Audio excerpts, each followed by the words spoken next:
Hi everyone, welcome to the Technology for Good Hangout. This is episode 28. We're really plowing through them. The guest on the show today is a little bit different from usual. Typically our guests on the show have been technologists with an interest in the environment, but today we're going for a slight change, and the guest on the show today is Dan Boyle. Dan, would you like to introduce yourself? Hello, Tom. My name is Dan Boyle, as you've introduced me already.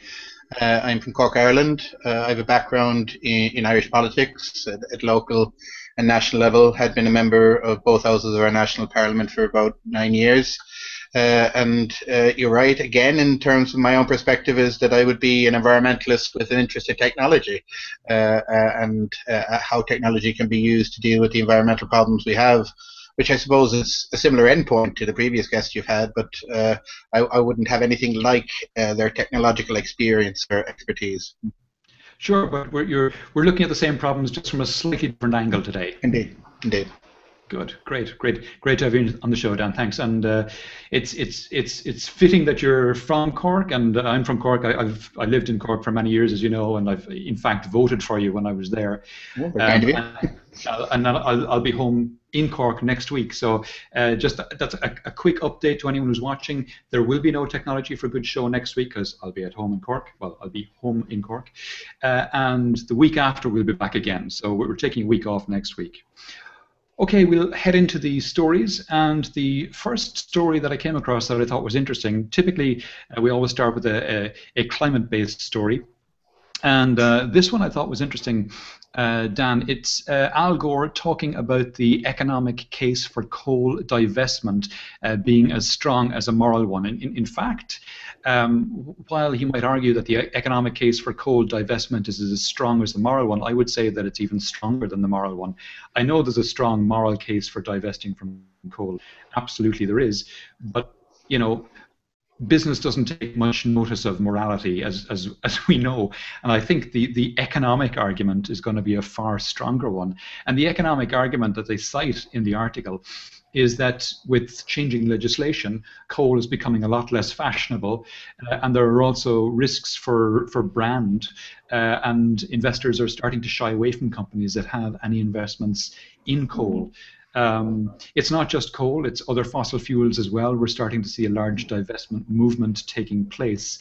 And you know, this isn't an area I would have pegged as the one to push fossil fuels out of the picture, but it's increasingly becoming so.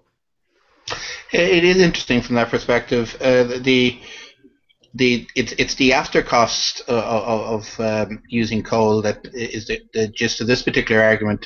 Unfortunately, the short-term economic cost of coal still makes it a fuel worth using, or fuel source worth using for a lot of businesses, and they don't think about moral arguments. They don't think about environmental costs. And the political environment that's bringing this about has been one that's been contentious in Ireland, as it has been in many other countries, is putting a proper cost on carbon.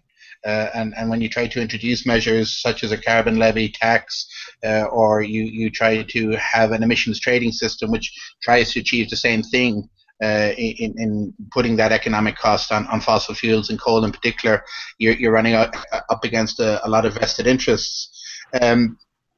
I see what's happening in America and in China to a certain extent, a bit like someone who's trying to give up smoking, because while coal is becoming more unfashionable and there's less willingness to use it, it's still seen as a powerful fuel source. And what the Americans in particular want to replace it with is natural gas, shale gas, and fracking, which carries its own environmental cost, even though its environmental impact is less. But it's a bit like someone who wants to smoke an electric cigarette instead of the natural cigarette. That's where I see American fossil fuels at the moment, and it's not going down the road that we really need to do, which is a two-sided coin. Have a proper cost on fossil fuels, and because you're talking about economies of scale not existing yet in terms of renewable energies, that you fund them through some form of subsidy until the two costs become equal, and that's the political argument. Yeah, no, totally agree. And the thing is, fossil fuels are heavily subsidized, and renewables are Good. not to the same Yeah. extent, depending on the geography, obviously. But yeah, that's something that's going to have to change before we get a full decent rollout of renewables. You mentioned China, Dan, and there's a story that I saw coming from China, where China, well, at Beijing at least, has decided it's going to phase out coal-fired power plants by 2020.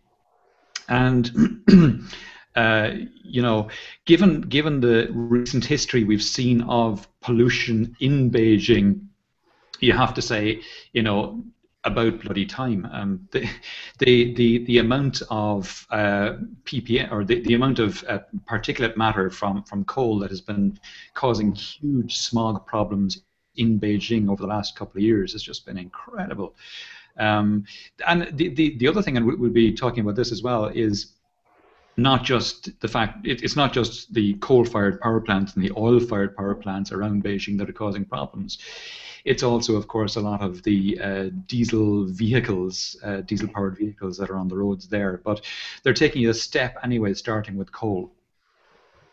Well, it's Beijing in particular because they have this pea soup atmosphere that they're living in most of the year.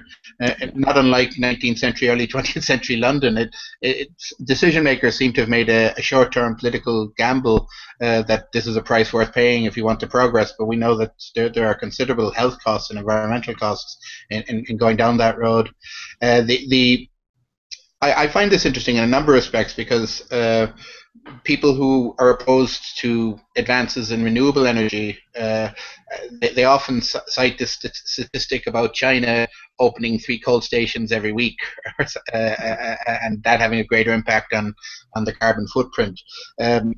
One, that's an exaggeration. 2, China is probably more engaged in renewable energy than other countries. And 3, the footprint per person in China is still considerably below what it is in the United States and in Western Europe. So, as an environmentalist, it's all how you define progress, what you think wealth is and what you think health is, and the idea of living in these type of environments, being exposed to those type of particulates is something that no civilized society should, or any society should have to experience. The only other thing I would say on it is that what's helping, even beyond what's visible in terms of pollution, is that technology is measuring so finely the dangerous particulates that exist from all sources these days. And politically, we're not measuring what can be measured in terms of particulates. I think the Germans go particulates to the power of 10 or even 100, and in Ireland, I think we're only at a primary level of measuring particulates, and some countries don't even measure it at all. So, what's in the atmosphere, how it's affecting us, what are the sources that are creating the pollutants? A lot of unanswered questions and unapproached questions out there. Yeah, and well, the interesting thing about China, that I mean, you mentioned the wildly exaggerated 3 coal power plants a day or whatever that's cited around China. What's rarely cited about China is the fact that last year they brought on more solar power than the US has ever brought on. Just in the 1 year, 2013, they brought on more solar, and they've huge targets for wind.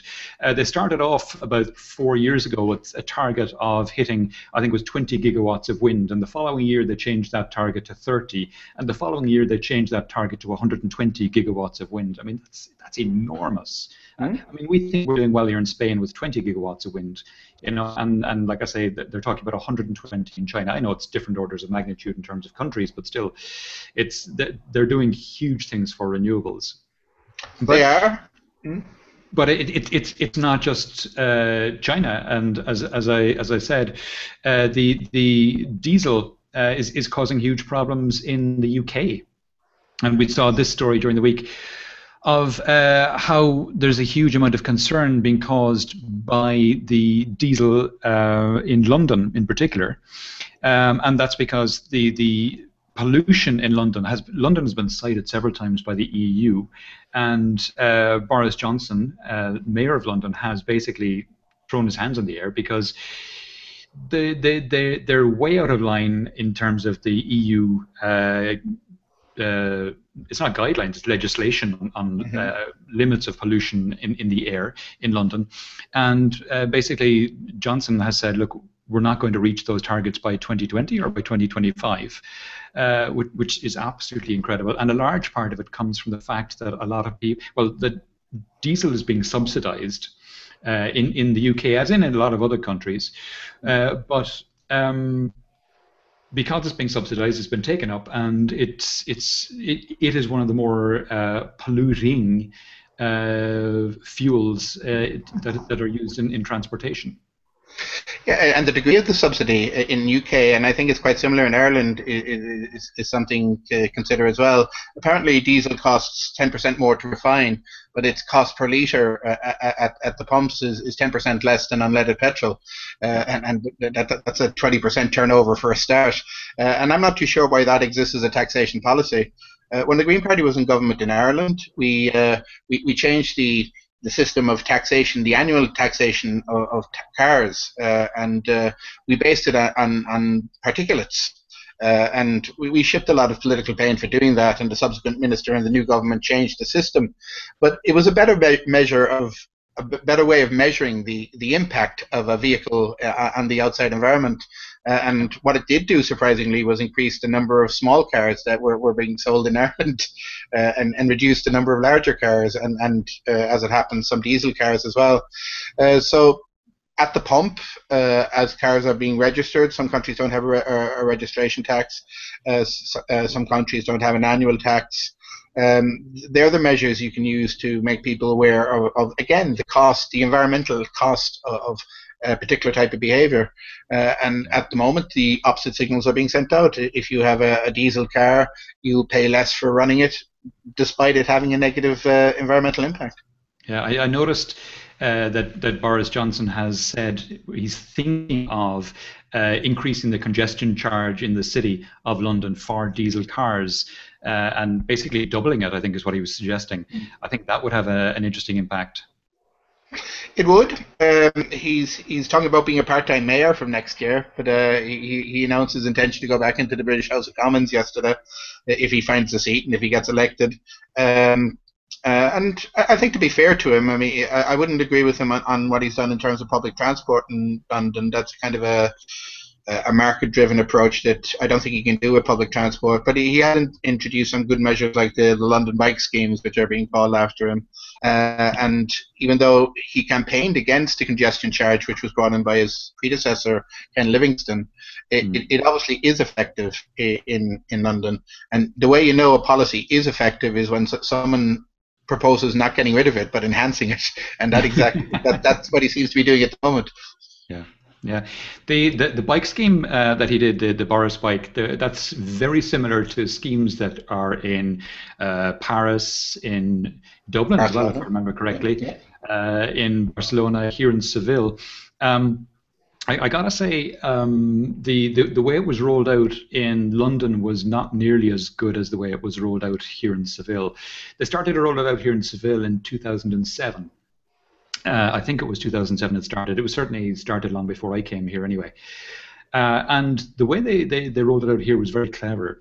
They put bike stations no more than 200 meters from the next nearest bike station. So every bike station in the city is within 200 meters of another bike station.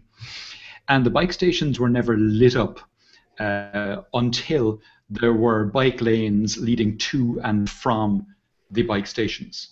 And the bike lanes in Seville are all physically separated from the road.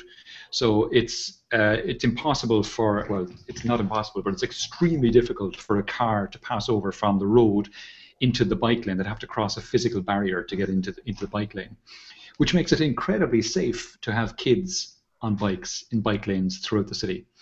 And that's phenomenal because I've two small kids, and okay, I'm on crutches at the moment, but I used to take them out and we'd go cycling on and I had no problem whatsoever because the roads are very busy. I had no problem whatsoever as long as I stayed on the bike lanes. They were in absolutely no danger. It was great, and it's a great way to raise an awareness of and a love of cycling. I think they've been generally successful whatever they've been put in. London was probably the least successful in terms of its rollout. Dublin brought huge numbers of people out in the street again with the new bikes, and they're extremely popular to the extent that they're now seemingly replicating what you've talked about there in Seville, in that they're adding so many additional bike stations in close proximity to each other. Cool. So even though it has been successful in Dublin, they want to make it even more successful. We're still waiting in Cork, but I think the delay it might work to our advantage because again we've started to do what seems to have worked in Spain. We've enhanced the cycling infrastructure. When you come back to Cork, you'll see a lot more cycle lanes, and I think that's in anticipation of the stations that are going to be set up fairly soon. Oh, tremendous! I'm glad to hear that. That's great news. We'll keep going. And the next story I saw is a change of direction, slight change of direction. It's heading towards California, and we're seeing that there's a proposal. It's no more than that. It's a proposal that California go all in 100% on renewable energy. Now, I know that sounds a bit insane and unlikely, but it's a Stanford professor who's presented the plan. So this is someone who actually has a little bit of an idea of what he's talking about. So it's not pie in the sky completely. And he's talking about going to 100% renewable by 2050. So, giving about 30 years to get this rolled out. And he's talking about doing 25,000 onshore wind turbines, 1,200 concentrated solar plants, 15 million residential rooftop photovoltaic systems, 72 geothermal plants, 5,000 wave devices, and 3,400 tidal turbines. So it's a big investment. There's a lot of capital to be laid out to do this. But he says after that initial investment, the plan would save about $103 billion per year in health costs and about $48 billion per year in climate change costs, reduced coastal erosion and extreme weather change damage, etc. So, like I say, it does sound like pie in the sky, but on the other hand, Denmark has gone almost 100% renewable at this point. Mm-hmm. Here in Spain, we're at about 40%, a little over 40%, and going north of that. So it's achievable. It just takes a bit of effort. It does, and a number of European countries have gone for policies that are fossil-free energy production by 2050, and it looks like they can make it. I suppose the contentious bit is where the other alternative energy sources are. Nuclear is in the picture in some countries. Incineration is used, waste to energy, and that can be contentious as well. But there's no doubt that we're only scratching the surface in terms of what's possible with renewable energy. One of the criticisms that's mentioned, I'm not too sure how they can do this in an American context, but the fact that with wind in particular, and even with tidal sources of power, there are times where you're not going to get the impact of producing the energy. And what's needed in Europe in particular is a European grid that would transfer the power from where it was being produced renewably and in excess to where it can be used.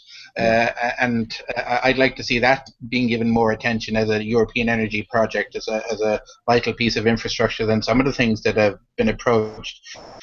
California is interesting in a lot of respects. Sorry. Go on. No, I was saying that as someone who was born in Chicago, lived the first 8 years of my life there, California has always been seen as different in the American context. One is the physical distance from Washington, D.C., but there is a certain culture there. But it's also a state that has borne the brunt of what we're experiencing already in terms of climate change. There have been very serious droughts there over the last number of years, and coastal erosion is a huge problem there. The state itself has had difficulty with its infrastructure and with its energy. The number of times in the last number of years there have been energy shutdowns in what is one of the more prosperous, one of the more populous states in the United States. So they're physically experiencing the effects of climate change, and I suppose they're reacting to it in a way that maybe the rest of the US isn't, certainly in terms of its official decision makers, which unfortunately seems to be lagging behind the rest of the world. I think a couple of the problems that the Californians have with their power is that the power produced in California is quite often thermal, as in from burning oil, burning coal, or another one that they have a little bit in California is hydraulic, not hydraulic, hydroelectric. And of course, they all require vast amounts of water. Or nuclear is the other one. They all require vast amount of water. And with the drought they're having at the moment, that's a huge problem. So there's a lot of room there for solar, obviously, and for wind as well. And what you were saying about Europe is very true. That's something I've been proposing for a while, is to have a European supergrid.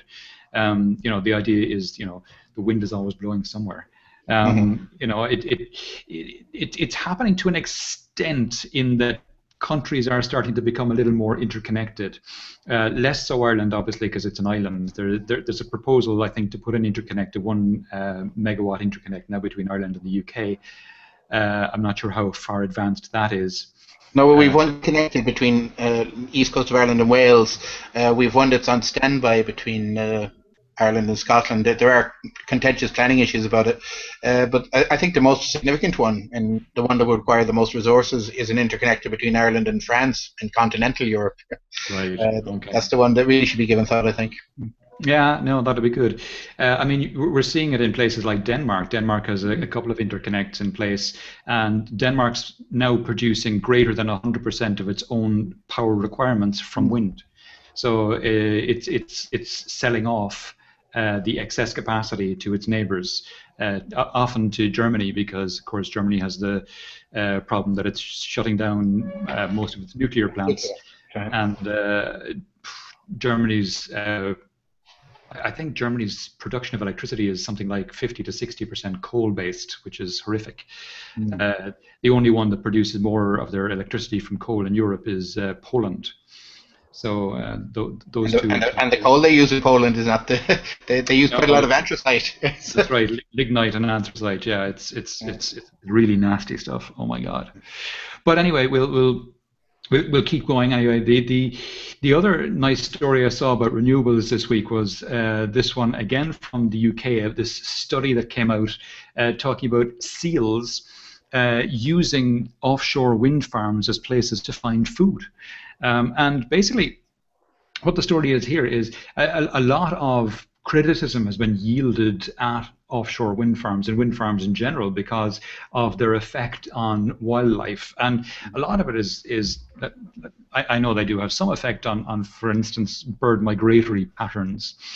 But if you look actually at the numbers of birds killed and the ways they are killed, orders of magnitude more birds are killed by buildings and cars and cats than are killed by wind turbines. So the wind turbine argument on birds is a bit it's a bit facetious, really, when you look at the actual numbers.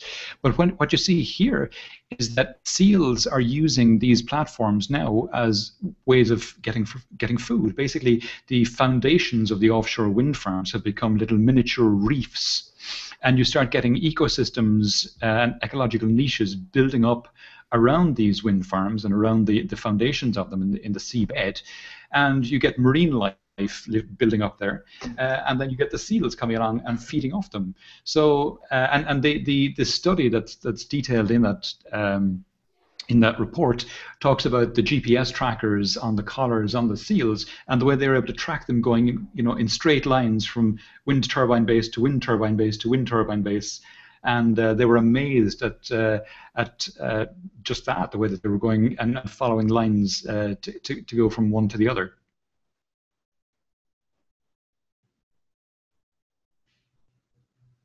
Any comment on that, Dan? Have we lost you?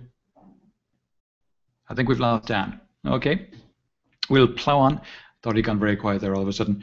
The next story that I thought was interesting, as we switch over, it talks about communications. And Dan, if you're watching, click the link to come back in whenever you get a chance. So the communications, there were a couple of stories on this that I thought were interesting, and basically these stories are more technology based. And the first one talks about getting 43 terabytes over a single fiber line. It's the world's fastest network and it could let you download a movie in 0.2 of a millisecond. So unbelievably fast. And sure, I mean, we're not going to get that from our ISP anytime soon, but basically between that and this story about Mimosa Networks launching its first gigabit wireless products, basically the bottom line and the takeaway from these two stories is that internet access is still getting faster and faster all the time. Now, you wouldn't know it here in Spain, where I'm stuck on the same old very slow ADSL 10 megs down and half a meg up connectivity. But if we ignore that, in general, reports are saying that the connectivity is increasing every week, every month, every year. So Dan has just messaged me to say he's having a problem with his screen. So hopefully he'll get that resolved and get back in a second. Now, the next story that I thought was interesting, excuse me, I've got a frog in my throat. Never rains but it pours. So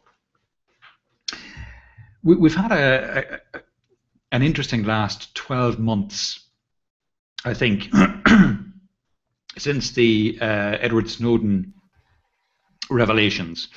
And Dan, you're back. Good to see you. Sorry about that. No worries, no worries. I hadn't realised that I'd kicked out the power source, so that's what happened. A simple technological problem. They work better with electricity. Indeed. So we carried on without you, and I was just talking about this story here, Dan. This is from Google's Webmaster Central blog. And I was saying we've had an interesting last 12 months since the Edward Snowden revelations, and there's been an increase, a needed increase in security all around as a consequence.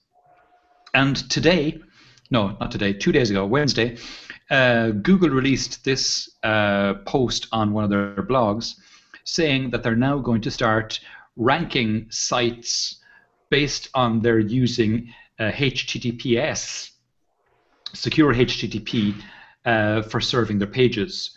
So basically, if you go to Google now, or when they roll this out, I presume it'll be pretty imminently, if you go to Google now and do a search for a site, if the site is serving its pages using HTTPS, which is more secure, then it'll be ranked higher in Google.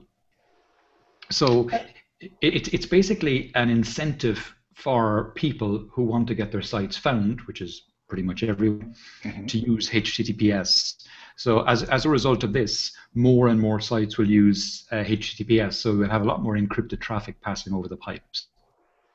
I think that's very much a good thing. I'm often surprised at the number, from the Irish experience, the number of sites in Ireland, official sites, governmental sites, who aren't HTTPS, that they're not making that particular move.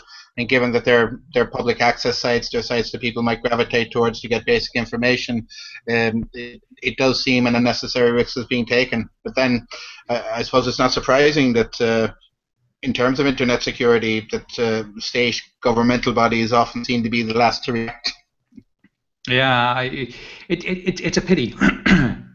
But excuse me, a bit of a frog in the throat here. It's a pity, but yeah, you see a lot of the public sector sites being kind of last to a lot of this technology stuff, which is a real pity because they should really be leading the way, especially in a country like Ireland, which is prides itself on its technological prowess. I agree, and while we kind of import a lot of our expertise in terms of multinationals and the like, in the last 10 to 15 years, there has been a growth of cottage industry, micro industry that's technologically based, that's Irish sourced and Irish resourced, and I think one of the ways of leading that and fostering a bit more is that if the government took the business of the internet as a tool and security a bit more seriously. Yeah. Well, fingers crossed on that one. I'm not sure there's more we can do about that. But more interesting stories kind of from the realms of security from the week were first out came this one, that a tip from Google led to an arrest in Texas of a guy who had child porn on his computer. And basically, the story was that this guy had some images, some child porn images, in his Gmail account. And they were automatically scanned by Google. Google alerted a tip line who alerted the local police who had the guy arrested, and they got a warrant. They searched his premises, they searched all his devices and found a load more images.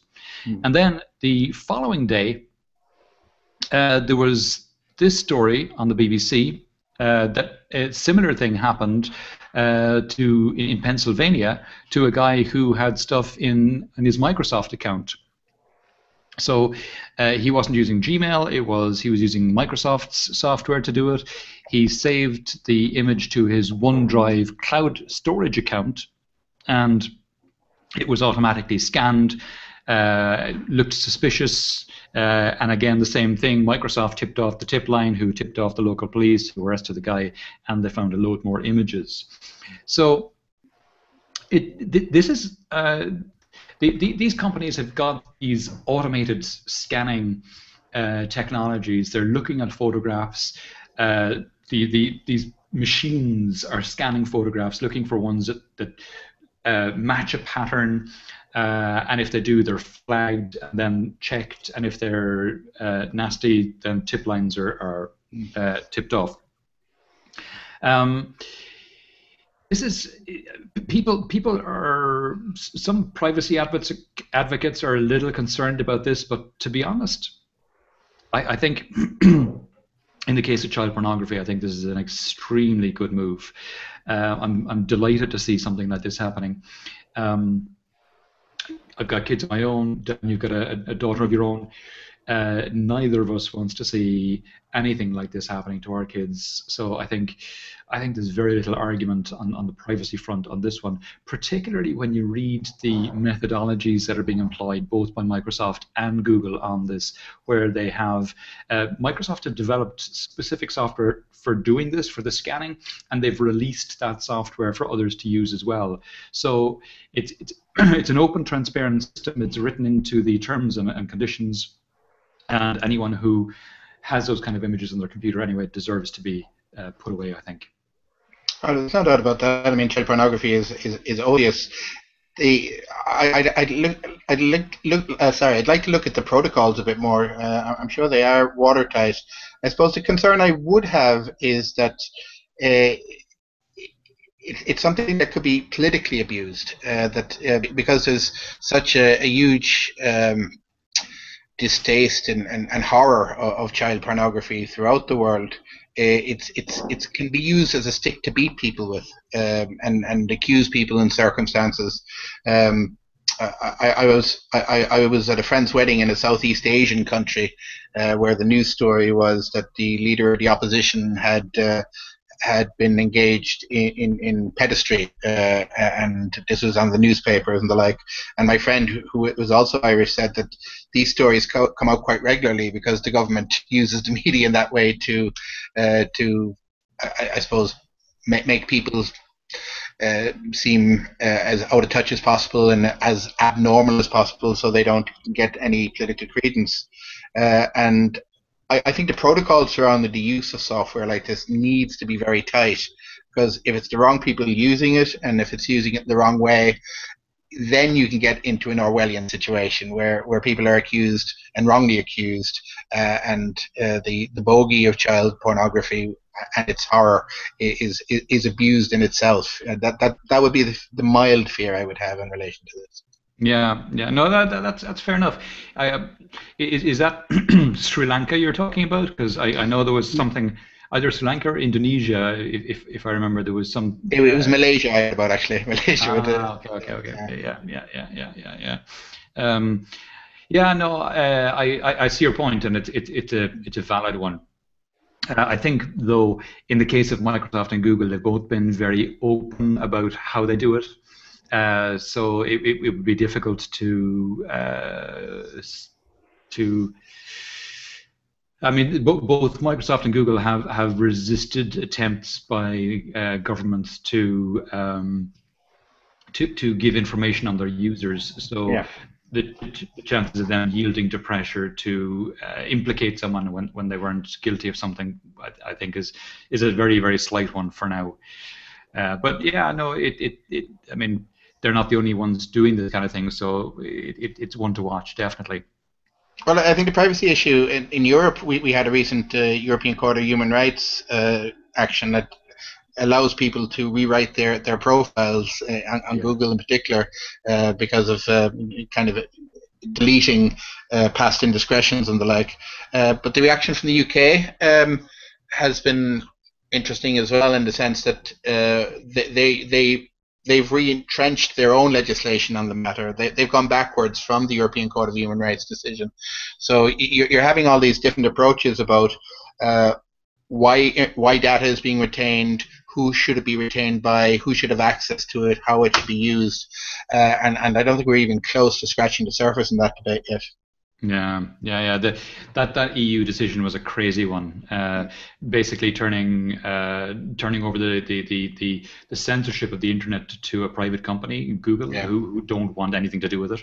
And the UK, their laws on data retention are arcane, and they put a huge onus on the internet service providers, and they take away from people's privacy. It's indeed. But both pieces of legislation are wrong, and in fact, the one in the UK my understanding is it's illegal under EU law. We'll have to see how it stands up. I think it is, and I think that's what they did it on purpose. I think so they don't go through a protracted process of being contested in the European Court, so they can continue with practices that other people have given up on.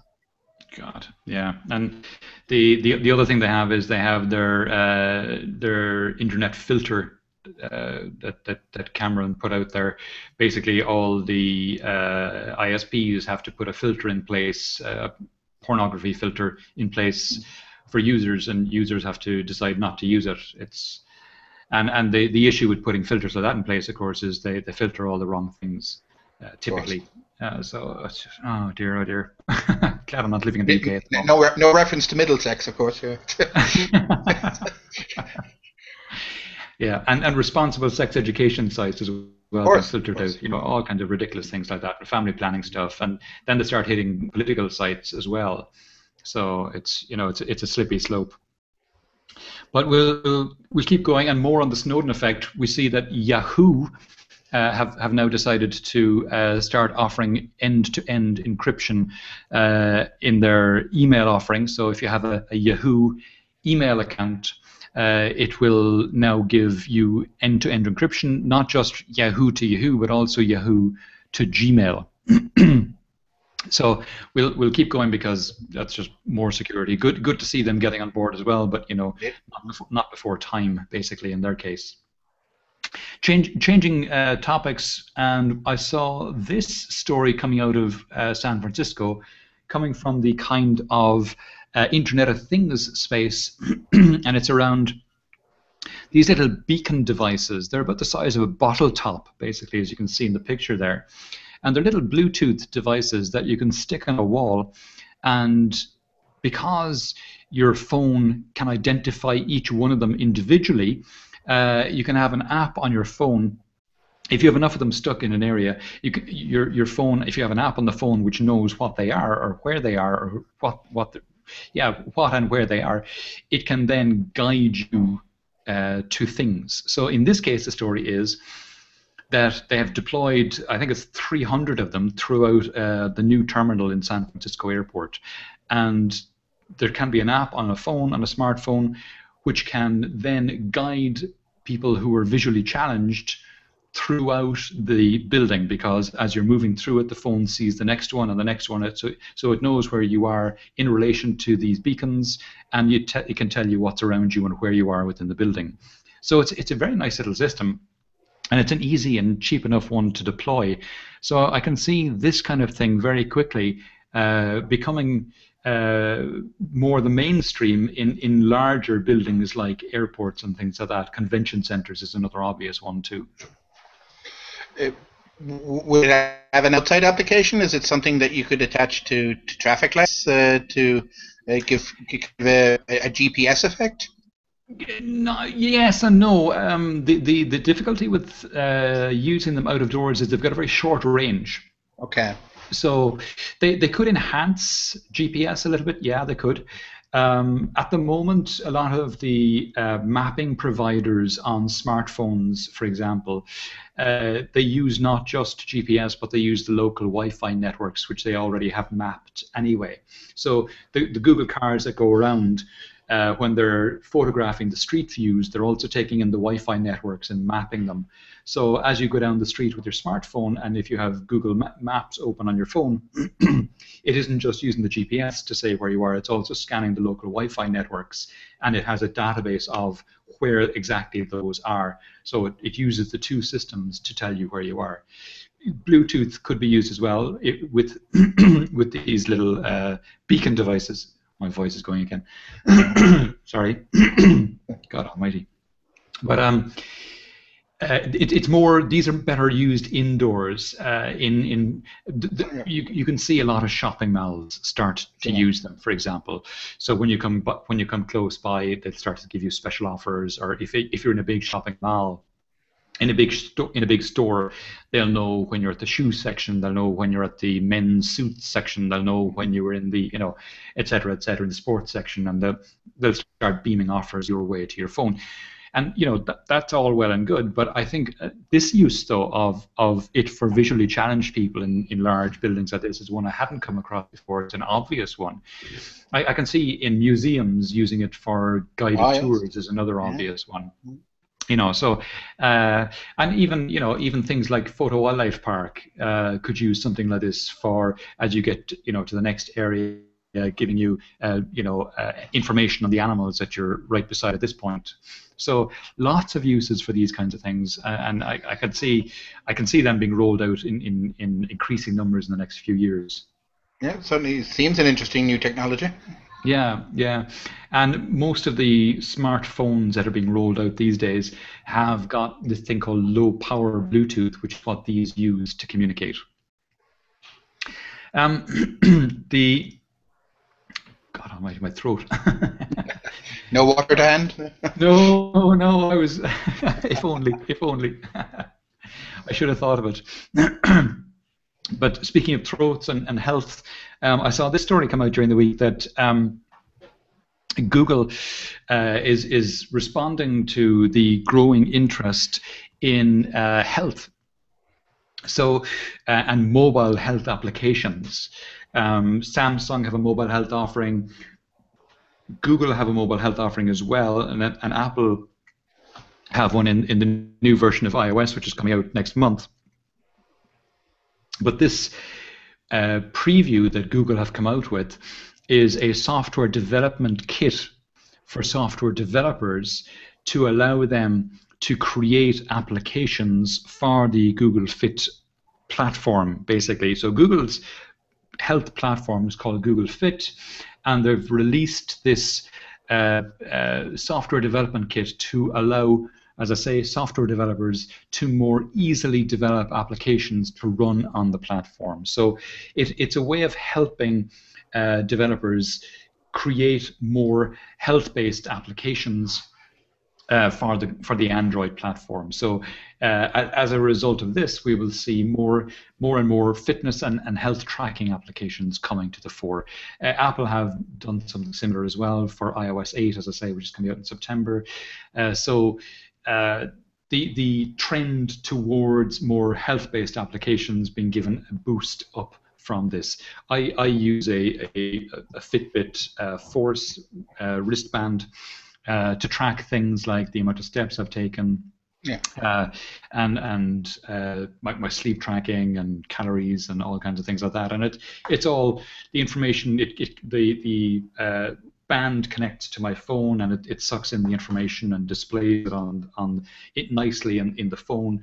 And there's a website which tracks the whole thing as well and displays it and gives you information going back over weeks and months, and you can see trends. So more and more we're starting to see these kinds of applications coming to the fore, more technology around this kind of thing. And I think increasingly, as the platforms become more mature, the Google and Apple platforms in particular become more mature, we'll see more health-based applications, and we'll see individual kind of health vaults that we will have, and we will have a vault of our own information, which we then will be able to have little tick boxes on it, for example, as one form of UX, little tick boxes to say who can see what aspects of the information. So if I want my GP to see the amount of exercise I've done in the last couple of weeks, I can just tick a box, and suddenly the GP has all that come up in his or her screen. Or if I want my GP to see, for example, my heart rate, because a lot of these devices now are getting heart rate trackers built into them as well. It's one thing to go into your GP's office and have your pulse taken. That's a snapshot right there and then. But if the GP can see your heart rate over the last 2-3 weeks or months, then they get a much more rounded picture of the health of your heart. And similarly with all the other kinds of health trackers and sensors that are out there, and I can see GPs deploying applications where they say, okay, fill this in by next week before you come in for your visit, and that way then I'll have far more information, and I'll be in a much better way to diagnose what's up with you before you come in to see me. So the whole health industry right now is being completely shaken up by technology. The amount of technology that's coming into this space in the last 6 to 12 months is enormous, and that trajectory is going to keep going for the next 2-3 years, I imagine. And basically, the health system has needed this, I think, and I think it's going to make huge changes.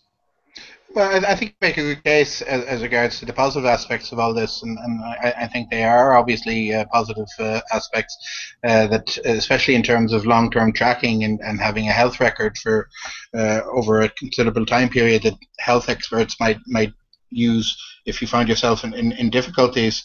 What I'd worry about is its use by the individual. I use pedometers and the like on my own iPhone, but if we have the technology, and we certainly have, to have measured every health indicator practically, to certain people that might introduce a level of paranoia, of obsession, that it itself becomes unhealthy. And I suppose this is a case against any new technology, how it's introduced, how it's managed, and the like. How do you get people to use it appropriately, how to use it as a beneficial tool, and the fact that this is happening so fast and it's all coming out in a very short time span makes it difficult for some people, I think, to cope. Yeah, and I see what you're saying, and there's a lot to it. And given the two platforms that are there, the two main mobile platforms that are there, Google on the one hand and Apple on the other, when I'm faced with the two of those as platforms to hold health information about myself, Google are a platform that are based on gathering data to sell advertising. Mm-hmm. Apple, on the other hand, have absolutely no interest in that. It's very much in their interest to safeguard the information and not to look at it at all, because if it were seen for a second that Apple were looking at your information for any reason, then they'd get in serious trouble. So they are going to ring-fence absolutely any information that you put in there, whereas Google have a very different model. And I'm quite comfortable, I think, sharing my health information with Apple and putting it in iCloud. I'm far less comfortable thinking about sharing my health information with Google. Now, that's up to Google to educate people on how they're going to ring fence that information, who they're going to expose it to. I'm quite nervous about that one myself. You have a different aspect then when you start thinking about insurance companies, because I can see insurance companies saying to their customers, okay, here's a Fitbit Force. Wear this for the next 12 months, and we'll reduce your premium by €100 a year, as long as you share the information with us. You know, and there are pluses and minuses to that, and no one's going to be forced to accept that. So I can see it being offered as you know, an alternative policy by health insurance companies, where they say, here's our standard one and here's our data-based one, and the data-based one comes in cheaper because we have more information about you. So we're in for a lot of changes, Dan. Yeah, and the mention of insurance companies is particularly pertinent, I suppose, especially with the US not even coming close to European norms in terms of what medical insurance is, or having a common health system, which is unusual. And when you have the most of the technology coming out of the US, I suspect.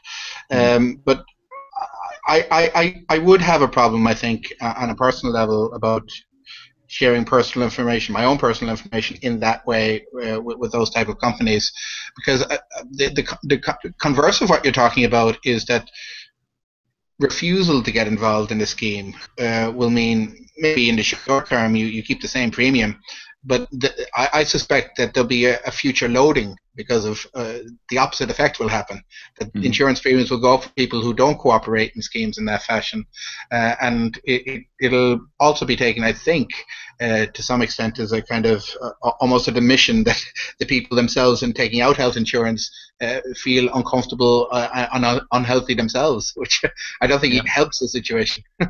Yeah, and again, it's getting the balance right. Yeah, and we're already seeing it happening in the US, not so much with the health insurance, but with motor insurance.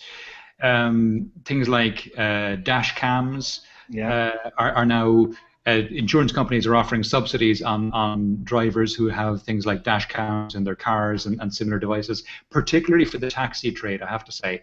But still, the more data they have, the more likely they are to reduce a premium. So it's it's interesting times, I guess.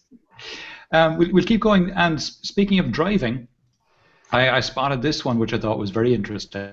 And it's this or not an application, it's this device called Navdy, Navdy. And it's a device that sits on your dashboard, and it's got a little fold-up screen, which basically is a heads-up display.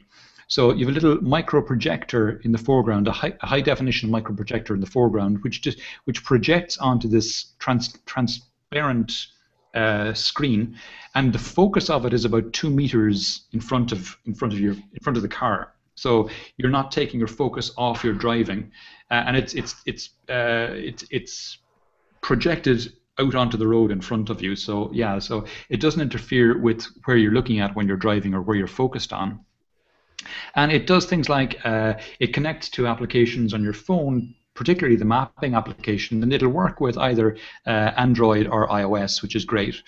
And the on this page, there's a cool little video about it, so you can actually see how it works. You can check the video and see how it works. But it also allows things like gesture control. So if you're looking at your map on your, projected out 2 meters in front of your car, you're looking at the maps and say a phone rings, someone rings you on your mobile, instead of having to reach and grab your phone or do anything and say, sorry, I'm speaking, and put the phone down quickly and hope, the lights don't, the police car doesn't light up behind you.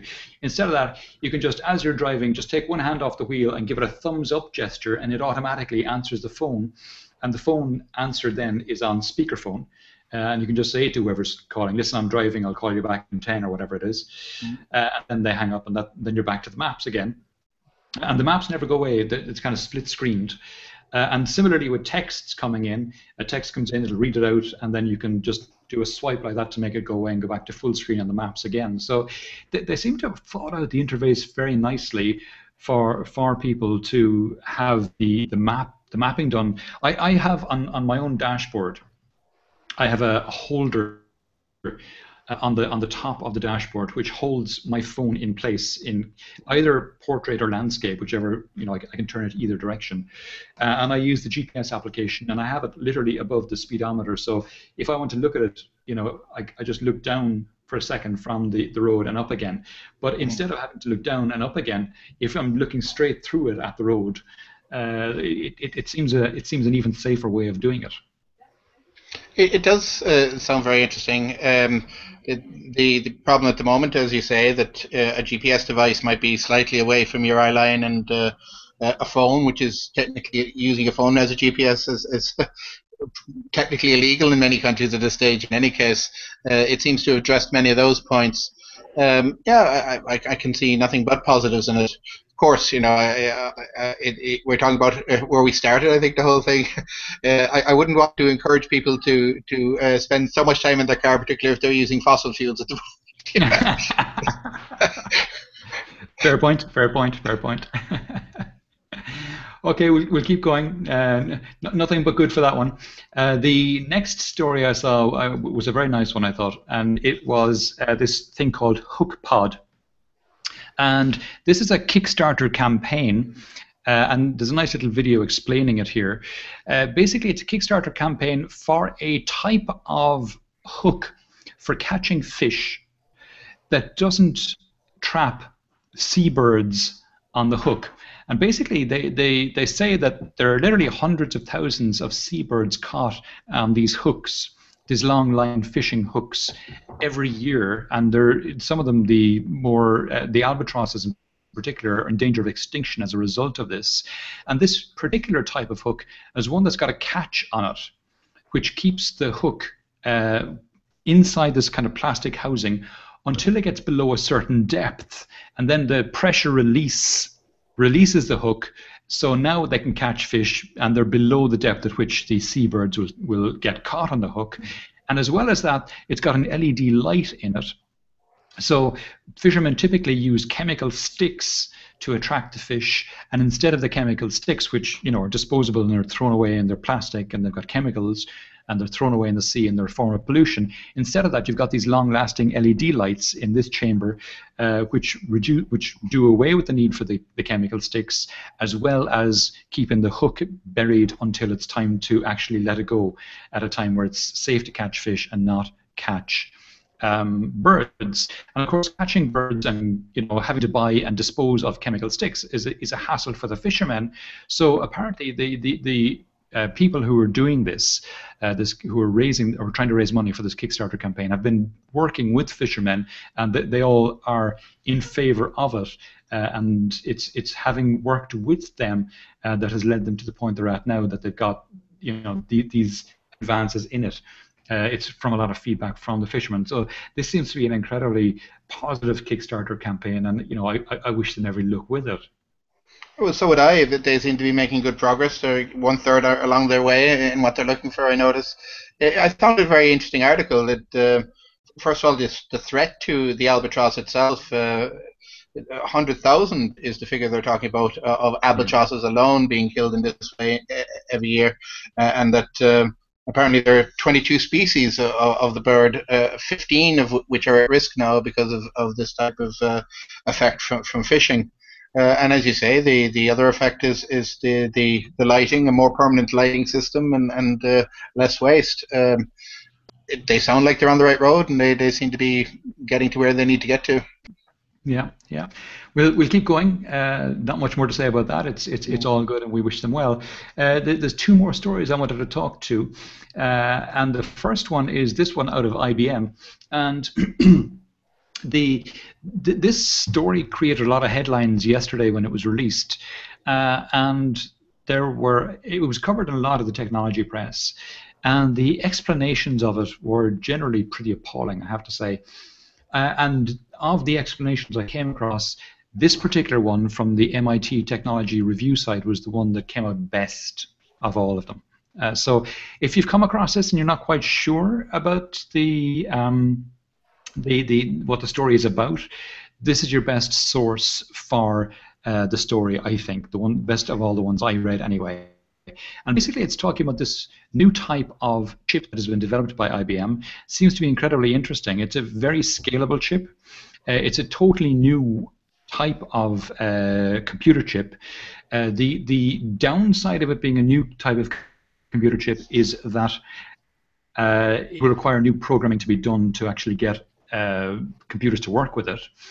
But the upsides are enormous. It's based on neural systems, so it's a completely different type of computing. It's extremely fast for neural type systems, and it's extremely low power as well. They have some of the numbers here. They ran an image search on a computer. They had a laptop which had been programmed to do the same task. It processed the footage 100 times slower than real time, whereas the computer using the chip, was able to do it in real time, and it consumed 100,000 times as much power as the IBM chip. So, I mean, just that alone is incredibly impressive. The chip uses literally milliwatts of power, something like 70 milliwatts of power is what it uses, whereas most laptops would be using in the order of 25 to 30 watts, not milliwatts, but watts. And desktop computers would be using more like 60 or 70 watts, and then big servers would be using more again. So it's orders of magnitude lower power consumption to do incredibly interesting types of operations, and it's extremely scalable as well. So I'm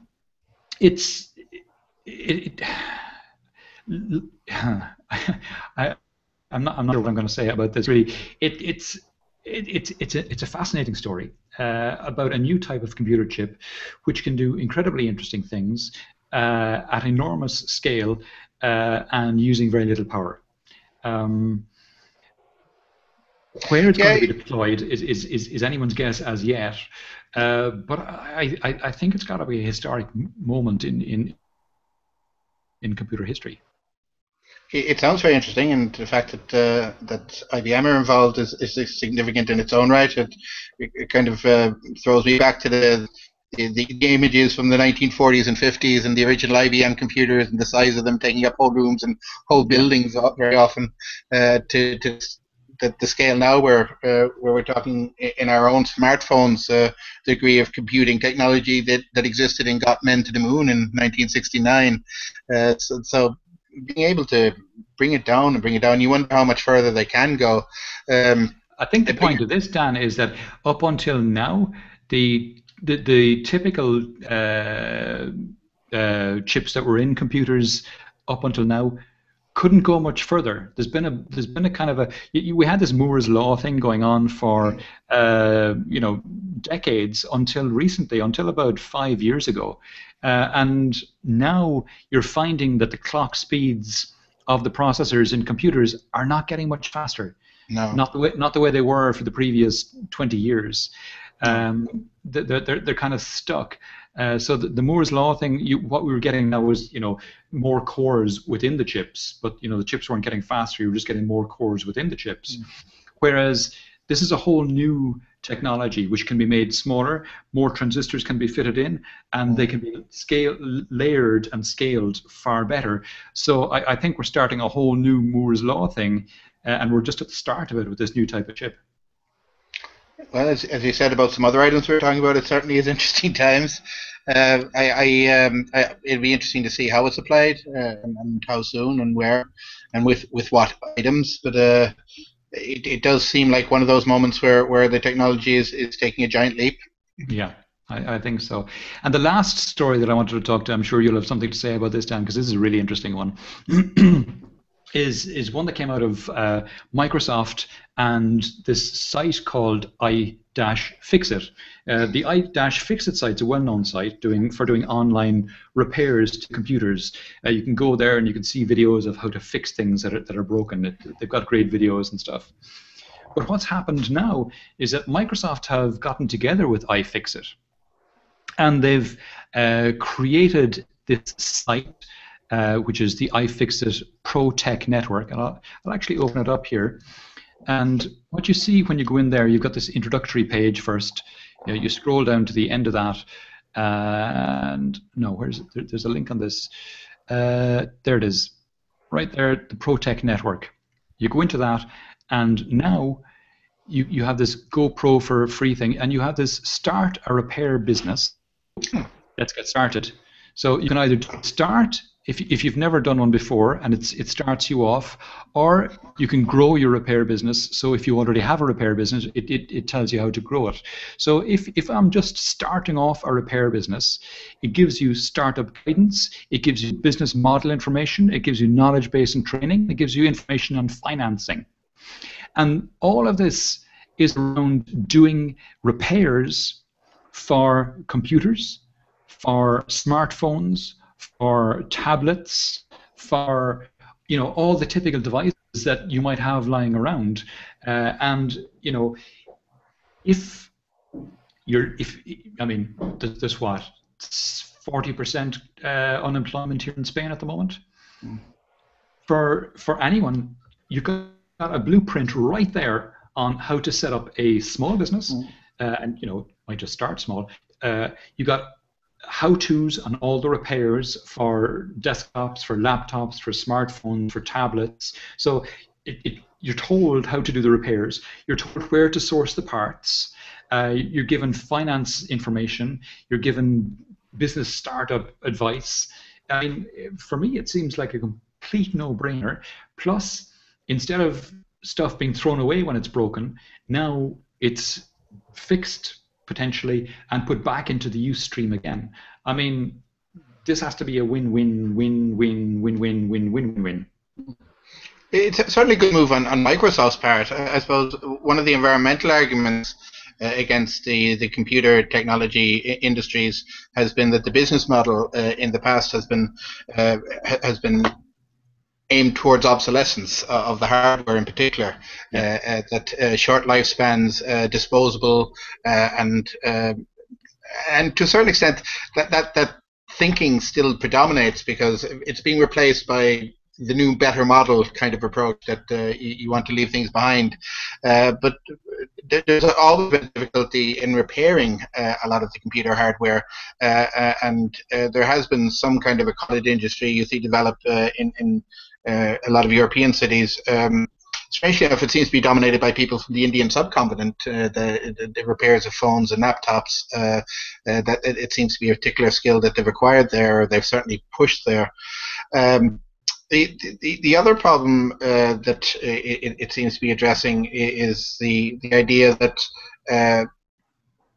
the technology platforms, while the platforms themselves might change, we don't necessarily have to change the hardware itself. That we should hang on to them for longer. That the idea that they're thrown away just for the sake of being told that the better model is there, or there's a crack on the screen, or something is not connecting the way it should otherwise, that's inculcated its way into consumer thinking as well. And if Microsoft, who are still predominant players in this, are trying to foster the idea that repair is good and retention is good, I'm all for that. Yeah. I mean, there's a huge problem, obviously, with electronic waste globally, and this is one way of helping address that. We've problems with employment issues as well. It helps address that. As you say, it helps address the obsolescence issue. I mean, I think this is a huge And I mean, Microsoft got nothing out of it except from No. you and me talking good about them from time to time. But it's totally free. So nobody's making any money on it except people who set up small businesses and Hmm. make some money that way, which is fantastic. So I think it's phenomenal. I think kudos and well done to all involved. You should be encouraged.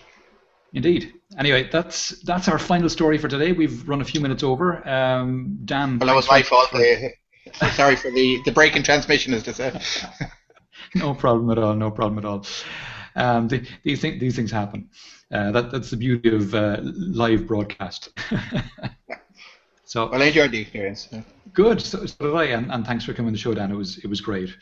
As I said at the top of the show, there's no show next week. I'll be on holidays, but we'll be back again in 2 weeks' time. So we'll see you all then. Thanks everyone for tuning in and for your interest. And thanks again, Dan, for taking the time and the expertise. My pleasure.